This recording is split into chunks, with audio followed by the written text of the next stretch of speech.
Selamat pagi pemirsa, hari ini Presiden Republik Indonesia Joko Widodo akan menyampaikan pidato kenegaraan pada sidang tahunan MPR.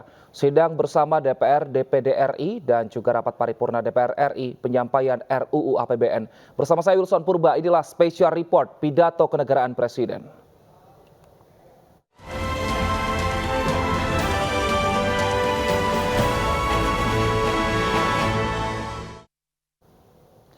Pemirsa, Presiden Joko Widodo didampingi Ibu Negara Iriana Joko Widodo tiba di gedung MPR DPR sekitar pukul 8:55 waktu Indonesia Barat. Sama seperti tahun-tahun sebelumnya, Presiden Joko Widodo mengenakan busana adat. Kali ini pilihan jatuh pada busana adat Bangka Belitung. Sementara Wakil Presiden Ma'ruf Amin mengenakan busana adat Jawa Tengah. Menempati posisi pada lift pertama dan Ketua DPD. Terlihat ketua-ketua lembaga negara baik Ketua Mahkamah Konstitusi, Ketua Mahkamah Agung, Ketua BPK dan Ketua Komisi Yudisial. Dan saat lagi pemirsa dapat kita saksikan siaran langsung sidang tahunan MPR RI dan sidang bersama DPR dan DPD RI dengan agenda pidato kenegaraan Presiden Republik Indonesia dalam rangka memperingati Hari Kemerdekaan Republik dan Sebelum pidato kenegaraan Presiden yang dijadwalkan pada pukul 10:18 waktu Indonesia Barat, terlebih dahulu sidang tahunan dibuka dengan menyanyikan lagu Indonesia Raya, mengheningkan cipta, dan juga pidato pembukaan oleh Ketua MPR Bambang Susatyo dan pidato pengantar sidang bersama DPD DPR RI oleh Ketua DPR Puan Maharani.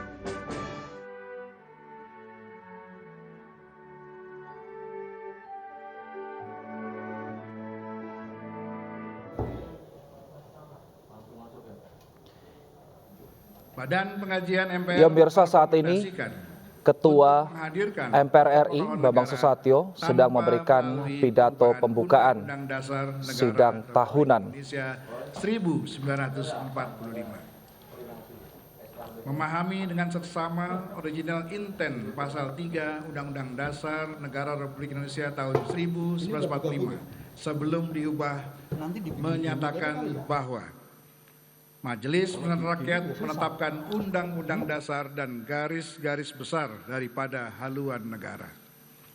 Penulisan frasa garis-garis besar daripada haluan negara yang menjadi satu rangkaian kalimat dengan frasa menetapkan Undang-Undang Dasar mengandung makna bahwa pokok-pokok haluan negara yang merupakan garis-garis besar daripada haluan negara perlu diatur melalui peraturan perundang-undangan yang hierarkinya berada di bawah Undang-Undang Dasar, namun harus di atas undang-undang. Alasannya, pokok-pokok negara tidak boleh lebih filosofis daripada Undang-Undang Dasar, sekaligus tidak boleh bersifat teknis dan teknokratis seperti undang-undang. Dengan demikian, memang idealnya pokok-pokok haluan negara perlu diatur melalui ketetapan MPR dengan melakukan perubahan terbatas terhadap Undang-Undang Dasar Negara Republik Indonesia tahun 1945. Namun untuk saat ini seperti yang kita pahami bersama, gagasan tersebut sangat sulit untuk kita realisasikan. Oleh sebab itu mengingat urgensinya berkaitan dengan momentum 5 tahunan, gagasan menghadirkan pokok-pokok haluan negara yang diatur melalui ketetapan MPR, cara menghadirkannya akan diupayakan melalui konvensi ketatanegaraan. Dalam rapat gabungan pimpinan MPR dengan pimpinan fraksi dan kelompok DPD, secara aklamasi menerima hasil kajian substansi dan bentuk hukum pokok-pokok haluan negara.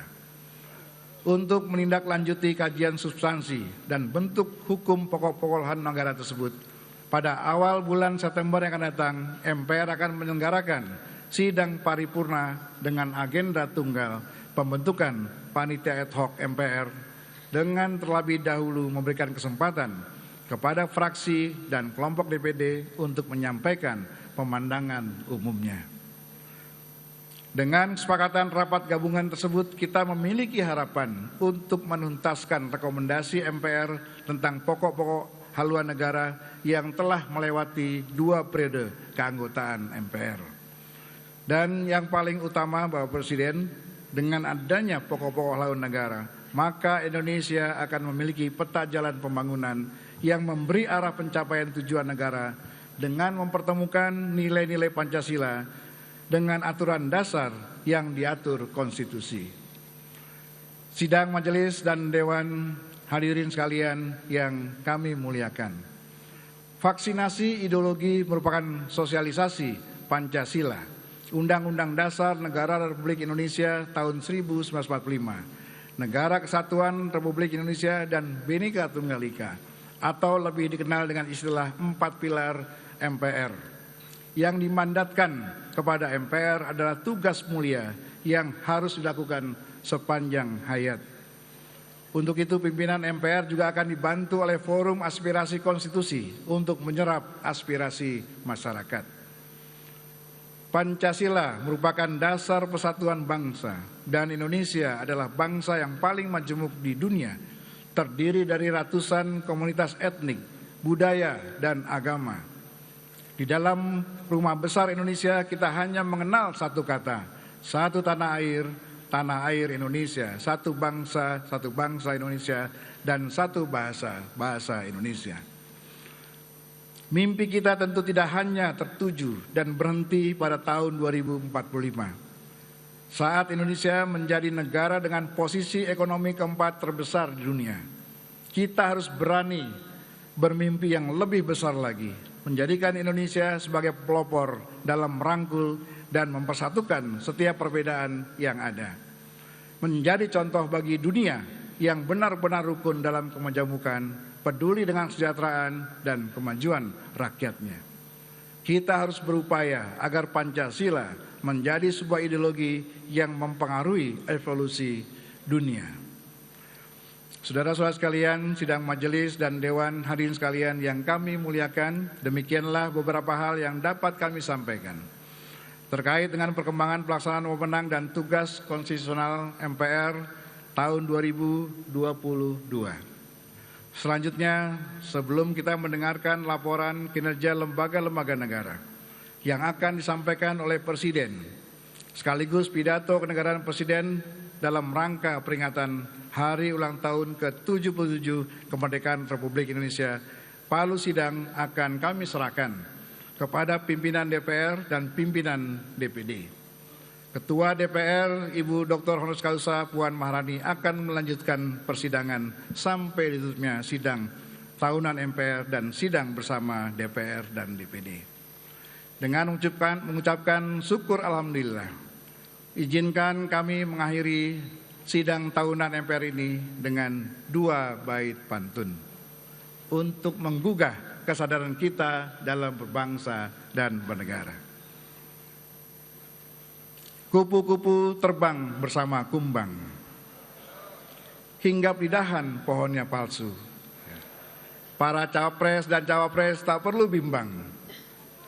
Ingat pesan Presiden, ojo ke susu.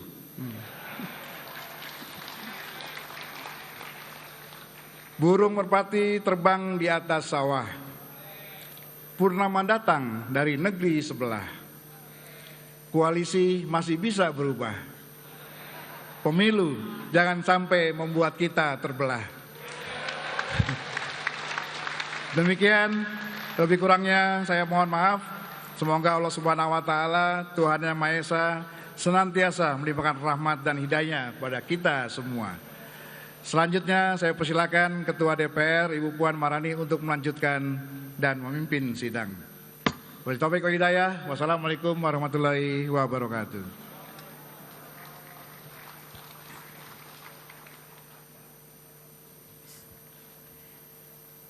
Terima kasih kami sampaikan kepada Ketua MPR RI, palu sidang telah kami terima dan sidang kami lanjutkan.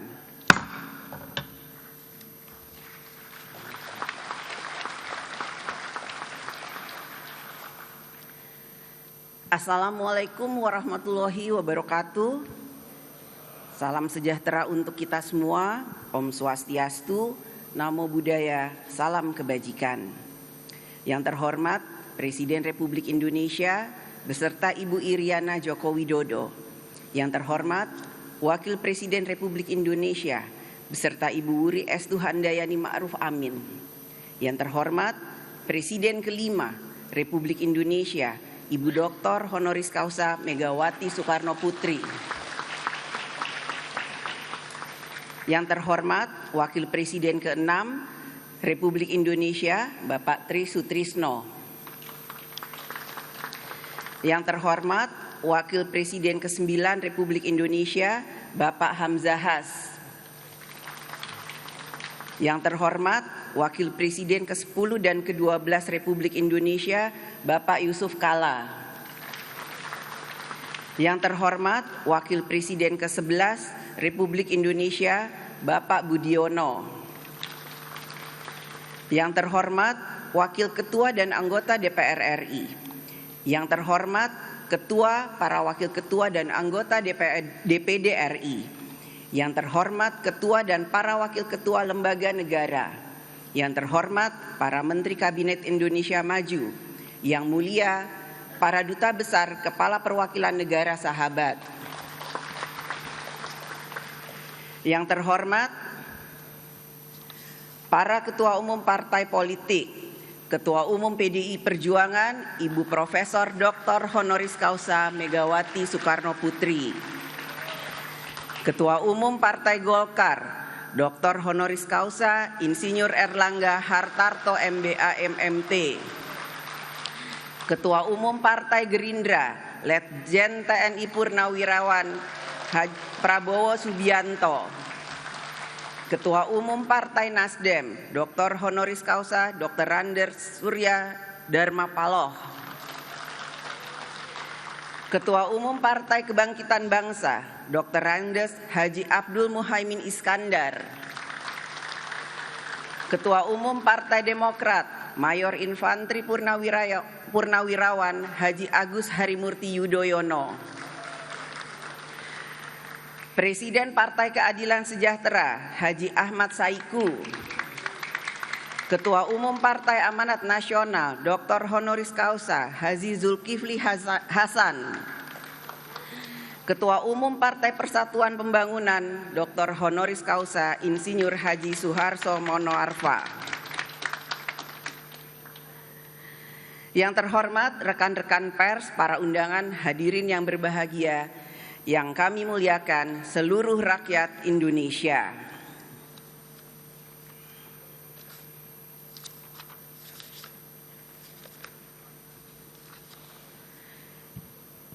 Kita patut bersyukur bahwa sidang bersama tahun ini pada akhirnya kembali dapat dihadiri secara fisik oleh seluruh anggota DPR RI dan anggota DPD RI serta undangan lainnya. Perlu kami sampaikan pula bahwa para teladan pada sidang hari ini mengikuti secara streaming, mengingat jumlah para teladan yang cukup banyak sehingga tidak mungkin hadir di ruang sidang paripurna karena kami masih tetap menerapkan protokol kesehatan. Saudara Presiden dan Saudara Wakil Presiden, hadirin peserta sidang yang terhormat dan seluruh rakyat Indonesia yang kami muliakan. Puji syukur kehadirat Allah Subhanahu wa Ta'ala, Tuhan yang Maha Esa, yang telah memberikan rahmat, karunia, dan hidayahnya, sehingga pada hari ini kita dapat menghadiri sidang bersama DPR RI dan DPD RI.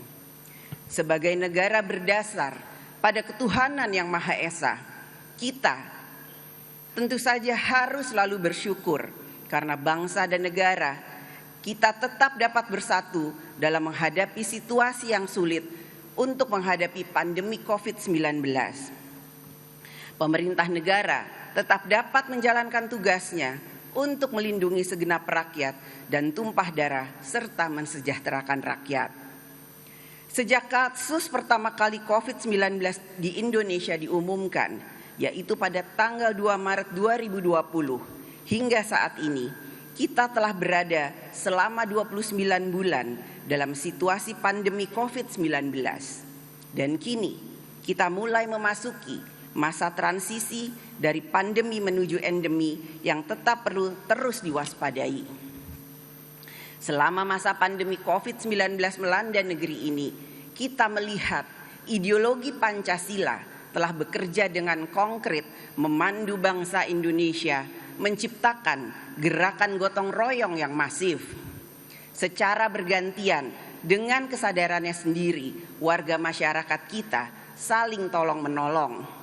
Dan gerakan itu terjadi hampir di seluruh penjuru negeri.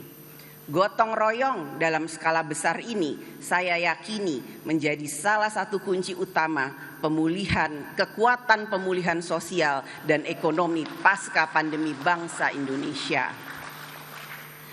Pada tahun 2020, ketika pandemi COVID-19 mulai melanda dan mengancam kehidupan rakyat, pemerintah telah diberikan ruang kewenangan yang cukup untuk mengambil tindakan cepat dan antisipatif demi keselamatan rakyat dan memastikan jalannya pemerintahan.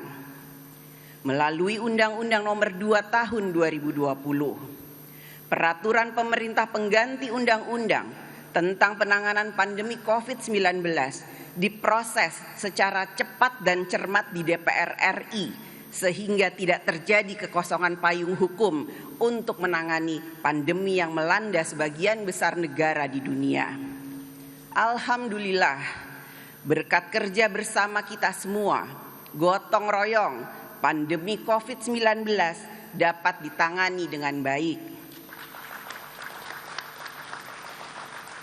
Bahkan dalam rilis data Johns Hopkins University terkait penanganan COVID-19 pada tahun 2021, Indonesia dinilai sebagai salah satu negara terbaik di dunia dalam menangani pandemi COVID-19.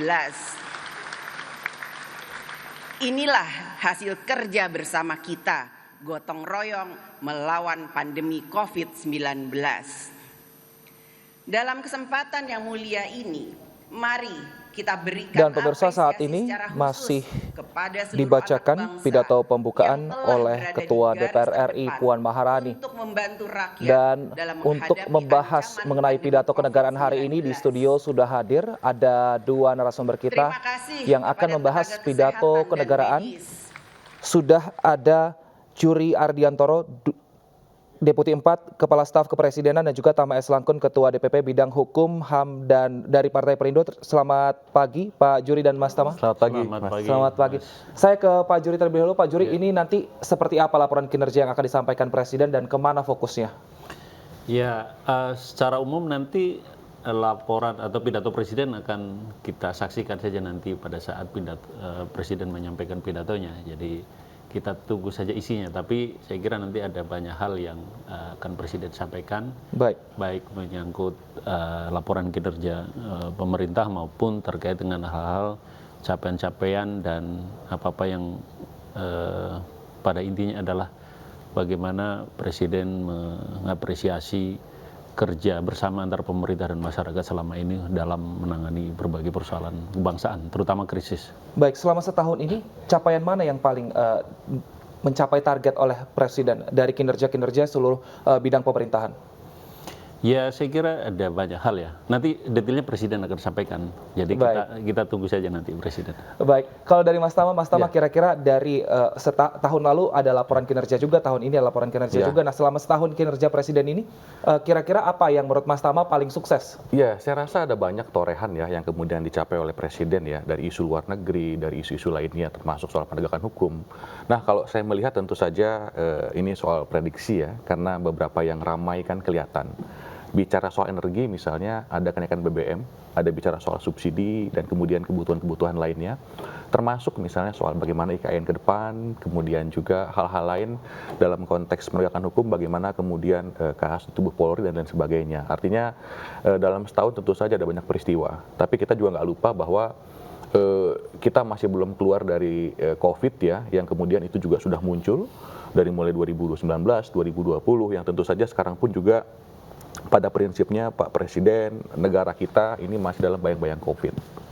Baik. Artinya sudah berjalan cukup baik, tapi memang masih ada PR yang harus dikerjakan Tentu seperti itu saja. ya. Baik, Mas Juri, yang juga kemarin ramai diperbincangkan adalah meskipun faktornya tidak hanya pemerintahan, namun harga minyak dunia juga naik. Saat ini ada beberapa bahan bakar yang kemudian hilang dari pasaran, ada premium, terus kemudian belakangan harga-harga BBM juga naik. Ini mungkin tidak dirasakan secara keseluruhan dampaknya oleh masyarakat, namun mungkin hanya menengah ke atas karena ada kategorisasinya seperti itu. Bagaimana Presiden nanti menjawab hal ini dalam laporan kinerja kepresidenan? Saya kira dalam beberapa kesempatan Presiden sudah sampaikan ya bahwa untuk BBM BBM subsidi itu belum akan naik. Ya. Meskipun kita juga harus memahami dan masyarakat juga harus memahami bahwa beban pemerintah untuk menanggung subsidi itu sudah sangat besar ya. Kita tahu ini untuk subsidi per tahun sudah mencapai lebih dari 500 triliun ya. Jadi,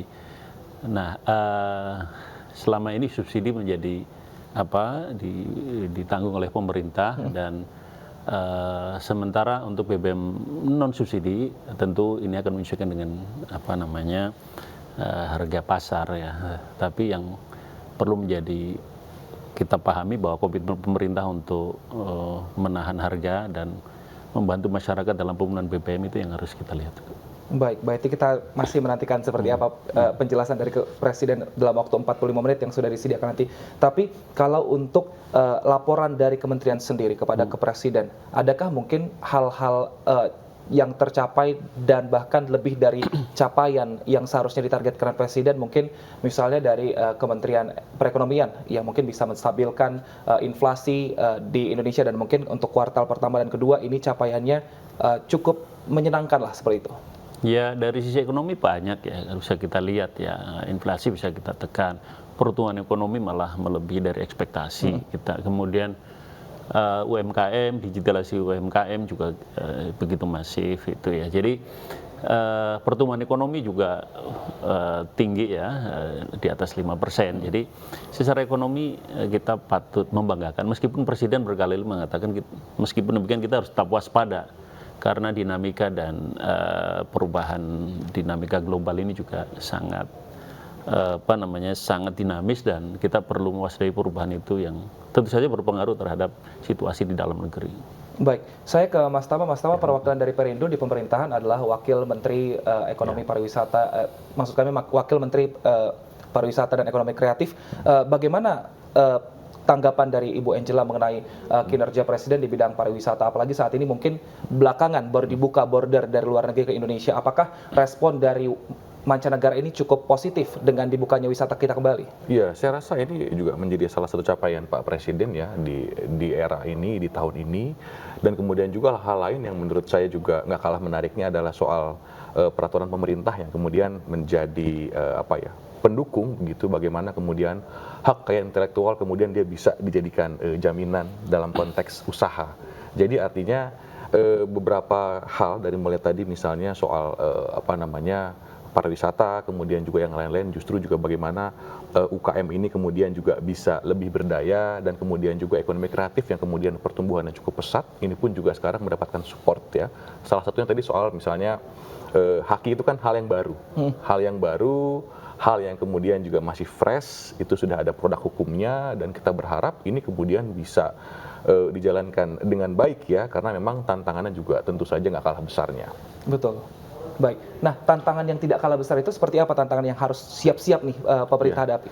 Ya tentu saja tadi kalau kita bicara dalam spektrum soal produk terakhir ya, bagaimana kemudian hak kekayaan intelektual itu kemudian dijadikan jaminan dalam konteks perbankan atau konteks keuangan begitu, tentu itu kan hal-hal yang kemudian sampai dengan saat ini bagaimana mengukurnya, bagaimana kemudian konteks jaminannya, bagaimana kemudian hal teknisnya, ini yang kemudian memang perlu untuk dirumuskan lebih jauh di masing-masing perbankan. OJK sendiri misalnya saat ini masih melakukan kajian ya, artinya untuk bisa memastikan bahwa produknya nanti untuk ekonomi kreatif, Haki bisa jadi ini loh ya, bisa jadi jaminan loh ya buat modal usaha dan lain sebagainya. Itu menurut saya ke depan akan jadi perhatian juga bagi kita. Nah, dalam konteks yang lebih luas tentu saja banyak sekali tantangan. Kita bisa melihat dari berbagai macam penjuru arah. Dalam konteks COVID misalnya ini pun juga masih terus menjadi bahasan, masih banyak strategi yang pemerintah lakukan. Dari konteks BBM tadi sudah disampaikan misalnya.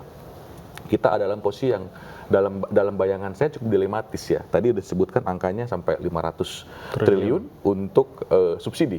Itu kan kalau dihitung-hitung boleh bisa jadi seperempat dari pendapatan negara. Di Mei misalnya 2022 itu kita pendapatan negaranya 1.070 triliun. Artinya ini setengahnya. Nah ini tentu saja akan jadi hal yang dilematis karena apa? Satu sisi APBN kita akan habis tergerus seperempat untuk subsidi, tapi di sisi lain kalau kemudian dia naik tentu juga itu akan memicu kenaikan harga dan lain-lain sebagainya. Nah tentu dalam konteks ini pemerintah ke depan juga harus bisa lebih gesit dalam tanda kutip. Karena apa? Dia harus menghadapi dilematis yang menurut saya sangat besar. Nah tentu saja ke depan kita juga berharap ada pertimbangan keputusan yang diambil itu berdasarkan pada data ya. Datanya bilang apa sih? Survei masyarakat bilang apa sih? Nah kita berharap itu kemudian menjadi rujukan bagi pemerintah ke depan untuk mengambil sebuah keputusan. Baik, baik. Nah, kalau untuk yang menjadi PR terbesar yang mungkin yang belum selesai dalam 1 tahun ini Pak Juri, apa kira-kira yang mungkin Presiden bisa kerjakan lebih kuat lagi, tentunya dibantu dengan bersama para menterinya? Tentu pertama menjaga situasi ini supaya apa yang sudah baik ya di dalam bangkit dari pandemi COVID ini, kemudian menjaga pertumbuhan juga, kemudian yang paling krusial adalah juga soal IKN ya. Ibu kota negara Nusantara itu adalah juga salah satu agenda besar Presiden atau pemerintah saat ini, di mana di 2024 pusat pemerintahan akan pindah ke sana, dan dalam waktu yang sangat singkat ini kita harus fokus ya bagaimana proses ini berjalan lancar. Baik. Karena ini menjadi salah satu legacy yang akan Presiden tanamkan di sisa pemerintahan ini. Baik. Nah, mengenai anggaran kesehatan, rencananya ini Kementerian Keuangan meminta agar anggaran untuk kesehatan ini dinaikkan, tapi informasinya tidak ada untuk COVID. Lantas untuk apa fokus dari kenaikan anggaran untuk Kementerian Kesehatan nanti, Pak Juri? COVID itu kan sebenarnya bagian dari isu kesehatan ya, jadi mungkin tidak perlu dipisahkan antara isu COVID dan isu kesehatan, karena pada prinsipnya adalah saat ini kan pemerintah karena COVID ini, jadi usaha untuk melakukan reformasi di bidang kesehatan itu menjadi isu yang menjadi perhatian penting. Jadi pandemi ini memberikan informasi, memberikan pelajaran betapa banyak yang harus kita benahi di sektor kesehatan. Jadi reformasi di bidang kesehatan termasuk melanjutkan penanganan COVID ini adalah pekerjaan pemerintah ke depannya juga menjadi fokus kita semua gitu. Baik, tidak dipisahkan karena memang saat ini COVID-19 juga sudah mungkin belum dinyatakan secara resmi, tapi sudah dikatakan endemi lah seperti itu ya, karena kita sudah hidup berdampingan. Sudah bisa kita kendalikan. Betul sekali. Nah, tapi kalau untuk 1-2 tahun ke depan, Pak Juri, ini kemana nanti akan fokus pemerintah? Karena fokus pemerintahan Presiden Jokowi akan berakhir di tahun 2024, lantas dalam waktu yang cukup singkat ini, arahnya kemana? Apakah mungkin fokus ke IKN atau ke hal-hal lain? Ya, semua hal yang sudah ditetapkan sebagai program prioritas nasional itu akan menjadi fokus. Jadi secara simultan. Jadi IKN sebagai sebagai salah satu legacy yang akan ditinggalkan oleh pemerintah saat ini itu akan menjadi fokus. Kemudian reformasi bidang kesehatan, memperbaiki seluruh infrastruktur kesehatan juga menjadi fokus. Perlindungan sosial kepada masyarakat juga akan terus dijalankan gitu. Dan sambil menjaga dan meningkatkan apa-apa yang sudah sudah dicapai di bidang ekonomi. Termasuk adalah bagaimana menjaga momentum politik ini. Ya. 2024 adalah pemilu serentak pertama, ya, antara pemilu dan pilkada serentak dalam tahun yang sama. Ini juga perlu dijaga momentumnya supaya pemilu tidak lagi menjadi arena yang merusak. Pemilu tidak menjadi, ini pesan presiden ini. Jadi kita punya pengalaman yang lalu pemilu pilkada menjadi arena menguatnya politik identitas yang merusak itu. Jadi presiden pesan jaga ini supaya tetap kondusif sehingga program-program pemerintah, kehidupan masyarakat bisa berlangsung, berjalan sebagaimana mestinya tanpa harus dirusak oleh politik yang merusak. Betul sekali. Nah, ini juga menarik ngomongin soal politik meskipun masih 2024 ya Mas Tama ya, tapi ini 2 tahun lagi, tapi sekarang sudah mulai ada dinamikanya di masyarakat dan juga di partai politik sendiri. Nah, soal polarisasi ini sendiri, bagaimana nantinya partai politik tadi seperti yang diminta Presiden untuk tidak memisah-misahkan masyarakat, tapi untuk tetap ikut berpartisipasi dalam politik, tapi dalam kondisi yang damai. Ya, saya rasa itu hal-hal yang memang dicita-citakan ya, tetapi dalam prakteknya tentu saja gesekan dan kemudian hal-hal lain yang dinamis muncul dalam proses politik itu sesuatu hal yang tidak bisa dihindarkan.